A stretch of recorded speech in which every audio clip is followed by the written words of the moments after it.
Welcome to Pennies from Kevin with your host, Kevin Ross, progressive coaching for a better life.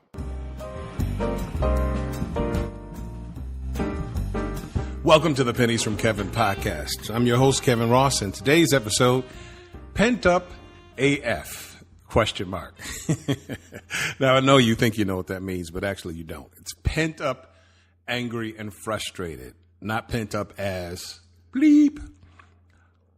The theory is that you feel it or you feel it. Talking about your frustrations. Many times we're told to forgive the people who have done us wrong. And that makes sense to many of us, but it actually doesn't make sense to your well-being when you think about it. Now, I'm not saying that you shouldn't forgive people when they've done you wrong, but consider that there is a very good chance they don't even know they've done you wrong, or they've forgotten about it, or even worse, they don't even care. So who is really at a greater loss? You. You are the person that you should forgive.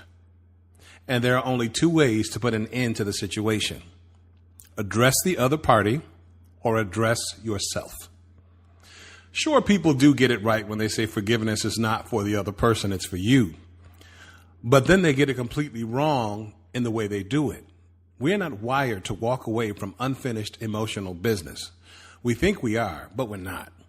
Since you are the one who keeps thinking about the situation, then forgiveness is only for you. So why are you not forgiving yourself? Because you didn't or were not able to defend or stand up for yourself in the situation. Therefore, the other person or people got to walk away from it, but you got to carry the load back and pay the price for it.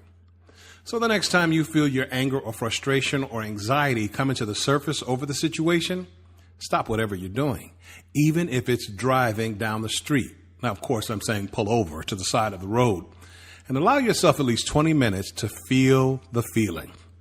Let it come to the surface and let it pass, and it will pass. Describe how you feel to yourself and say what you would have said if you were in that situation again. It's really that simple. But we choose to make it very difficult for weeks, months, years, and even a lifetime. And then we pay the price by being stuck in life. Your other option, and the one that's worked best for me, is to give the person a call, if they're still alive, and address it. Now, I wouldn't suggest a face-to-face because the outcome is unpredictable, and you may just decide to kick their ass. That wouldn't be a good idea. But there is a good chance that they've forgotten about it. Remember, this is your pain. But if they're at least half human, they'll take responsibility and apologize for the most part. I've done it before on a few occasions, so I know this way you can forgive the entire situation, walk away from it, and totally forget about it. Example, once I applied for a job with an industry magazine when I was out of work. I called the editor and he told me to call him back the next week. Of course, I'm anticipating what's going to happen the next week. And if you've ever been out of work, you know that bill collectors, especially the landlord, they don't like to be told wait until next week. So I followed through and called him back the next week. Well, he cussed me out and said, I don't know why in the bleep you mother bleeps keep calling me about work. What the bleep am I? The bleep employment agency? Of course, he didn't say it that kindly. Then he hung up. I never got to respond, but it was a good thing because I probably would have never found another job in the industry if I had cussed him out the way I wanted to. But I held it. And unfortunately, I held it for about 5 years until I finally addressed it on my own in my own industry magazine of all places. I wanted to be transparent, but it didn't always come across that way. And at times, people didn't understand it. It came across like I was being the bully, and truth be told, looking back, they were right. I had the power that I lacked in the situation, and I used my newfound power to do what he had done to me.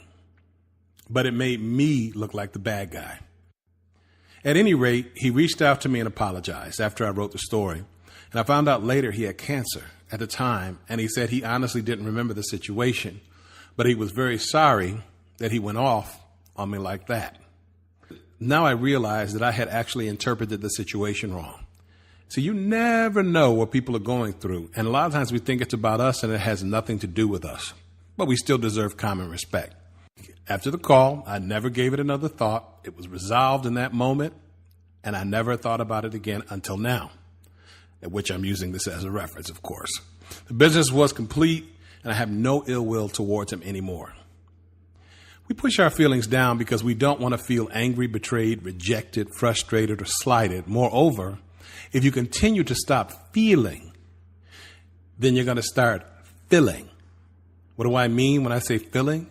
I mean you're going to continue to find ways to push those feelings down temporarily because you don't want to think about it, and all you're doing is giving it a nap because it's going to keep waking up until you finally put it to sleep. I'm not talking about the person. I'm talking about the anger, the frustration, the anxiety, whatever they did wrong. I'm talking about the feeling associated with your pain. So if you want to kill the feeling for good, you have to come face to face with the situation once and for all. That's either giving them a phone call or allowing yourself to feel it completely. It is holding you back from living, and it's affecting your well-being. You're stuck. You're letting the joy of life pass you by.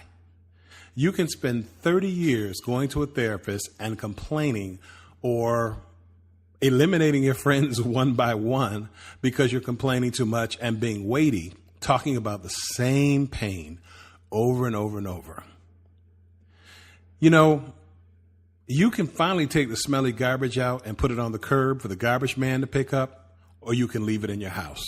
When you ignore garbage, it stinks after a while, and you don't even smell it anymore, but everyone else does, and it drives them away. If it's not garbage, then it's going to come back to haunt you in another way. You'll be like, I guess I'll finish off the other half of that German chocolate cake now. Or you'll opt out of milk and put bourbon on your cereal in the morning instead. Or you'll exhaust the credit card, buying more stuff that you know you don't need, and convince yourself that you'll pay it off next month, knowing you won't be able to. Or you'll thank someone for great sex and then ask them, what's your name? These are all ways that we push down instead of letting pain surface. Feel it, then move on with your life or stay stuck in shh. This is Pennies from Kevin. Follow me on Instagram at Pennies from Kevin or on Twitter at Pennies from Kev. My best. Progressive coaching for a better life. This is Pennies from Kevin.